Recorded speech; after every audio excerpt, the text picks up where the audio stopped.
everything can be supreme, visualizing class friction through Chinese earthiness-fashion images. Seeing this title, you might ask the question, what is everything can be supreme? And it is exactly where the presentation starts. To answer this question, of course, there exist different versions of answers. Firstly, I would like to say, it is a series of images with similar visual forms. To unpack it, let's have a rough look at those images. Those images are all scraped from the internet. Some are the commercial advertisements of Supreme, here Supreme stands for a New York fashion brand, and some are the parody works of Chinese netizens under the tag discussion of everything can be supreme. Here, you might ask why the New York brand would enter the Chinese public view, and that is exactly the specialty of those visual forms. They travel internationally through commercial and cultural channels, and there are lots of details and threads about this transboundary travel. Firstly, there is a travel of semantics. In America, Supreme refers to a clothing and skateboarding lifestyle brand and mainly targets at the skateboarding, hip-hop culture, and youth culture. But in China, it is more like an exotic fashion, only for rich luxury.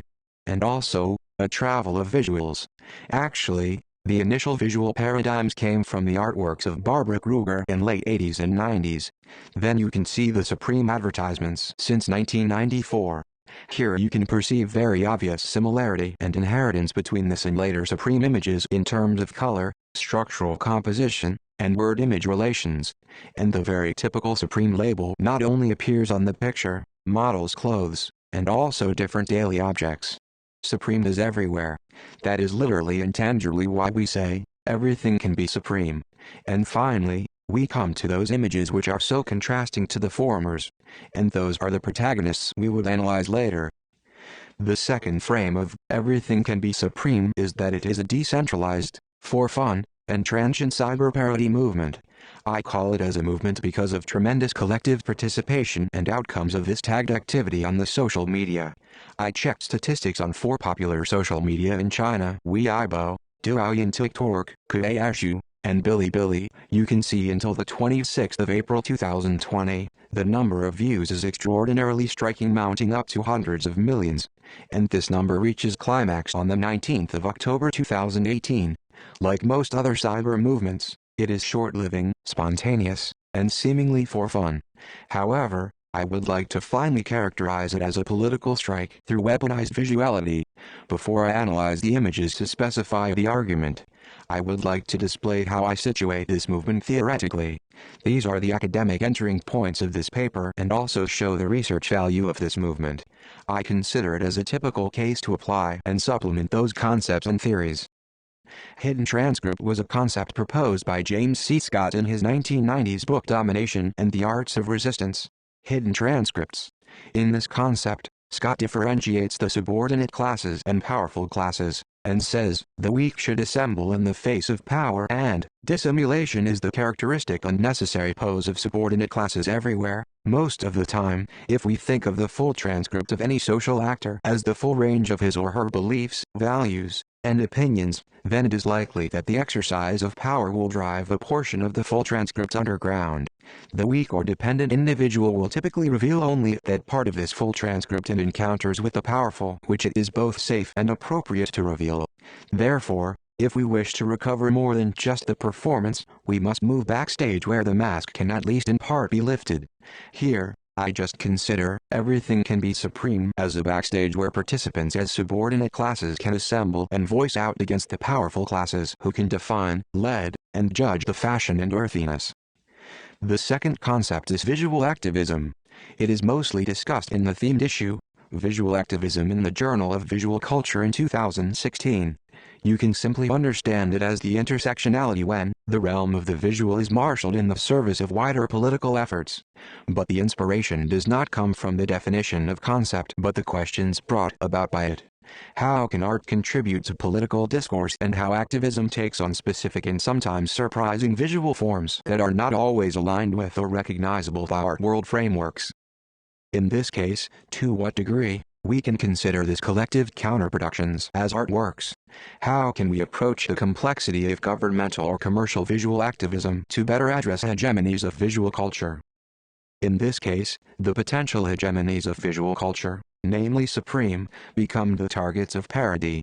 To what degree do forms of visual activism travel, and in what ways are they necessarily grounded in locally specific knowledge and geographically specific spaces? In this case, as I have mentioned, international travel is an important feature of those images no matter semantically or visually, and would be analyzed more deeply later. Finally, mimetic weaponization, as the name suggests, it is the politicization and weaponization of meme cultures, and is an emerging trend or practice of visual activism. Due to time limits, I would not go into it. Now come back to the analysis of the images. Let's read those images more closely and contextually so that it could explain why the movement, everything can be supreme, happens. Just look at the three groups of images. As I have mentioned, they're from artworks to commercial advertisements and to public parody. We can comparatively read the 3 through 2 motifs of body and place.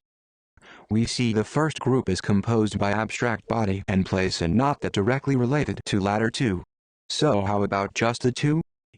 From Supreme's advertisements, we can see sexualized body, which means young, sexy, fashioned and privileged body, and also capitalized body, borrowing Bourdieu's words with high economic and cultural capitals, and the metropolitan place, which conveys exoticism and symbols of modernization to Chinese audience. Contrastingly, from those parody works, we can see desexualized body with clownish figure and cringed vulgar movement, and decapitalized body.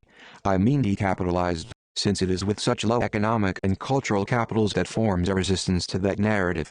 And finally, the rural place. It is local, earthy, agrarian and thus the opposite of modern. There is the dramatic tension between the two groups of images. Since this is the conscious parody and recreation, everything can be supreme, becomes a punning symbol that on the one hand visually stamps every object with the supreme logo and meanwhile conveys sloganized declaration that there is essentially no aesthetic hierarchy between earthiness and fashion on the other hand. And apparently, it is not only about the aesthetics, but also about the social stratification, as I have mentioned, measured by the economic and cultural capitals. And we can also connect this to the predicaments of current Chinese young people, new middle, or new poor, whatever call them. Due to time limits, I won't extend that part, but with the statement of everything can be supreme, it is somehow the political pursuit of equality for their interest and reflects entangled emotions, imaginaries and introspections towards the two other ends represented by earthiness-fashion aesthetics and disparity of economic and cultural capitals. That's all. Thank you.